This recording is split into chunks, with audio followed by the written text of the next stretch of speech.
Hello, my name is Brennan Harrison, and I am enrolled in the Business Analytics and Information Systems major at University of South Florida. This is the second submission out of a total of 4 to qualify for the Muma College of Business Citizen Data Science Certificate. This submission is made under ISM 3113, taught by Professor Harvey Hyman during the fall semester of 2018.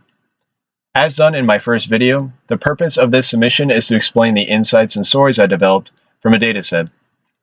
However, for this submission, I am using a dataset that does not relate to the content of the class this video was made for. Instead, this dataset comes from the Federal Bureau of Investigation's Uniform Crime Reporting Program. In this program, a statistical survey was conducted to report the trends of different crimes in various regions throughout the United States during 2016. The crimes reported include violent and property crimes, motor vehicle and larceny theft, murder, aggravated assault, robbery, and rape. The Uniform Crime Reporting Program uses 2 different definitions for rape, but for this video I used its legacy definition because it is the one definition I am more familiar with as opposed to its revised definition. So, to establish a basic starting point for analyzing my crime dataset, I wanted to first see the total number of different crimes committed across the United States during 2016. I reasoned the best way to accomplish this is to use a side-by-side bar graph to simply illustrate the numbers for each crime committed. On another note, I want to point out how I use sums instead of averages for my measures in contrast to my first video. I wanted to use sums instead of averages this time around because when comparing crimes, I think it is more appropriate to use the sum for each crime when determining which crimes occur the most frequently during 2016. With that settled, the viewer can immediately notice how property and larceny theft crimes were committed more often than any other crimes in the United States during 2016. After discovering how property and larceny theft crimes were the most recurring crimes in the entire United States during 2016, I wanted my second worksheet to then filter those specific crimes down to their regional levels.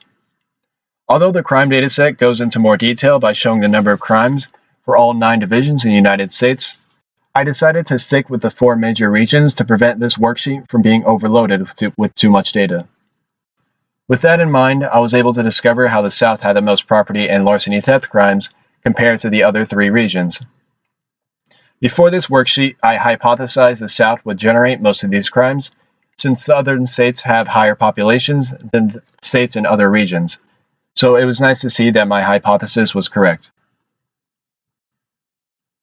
Once I revealed how the South had the most property and larceny theft crimes for 2016, I wanted my third worksheet to show the number of larceny theft crimes committed on the state level.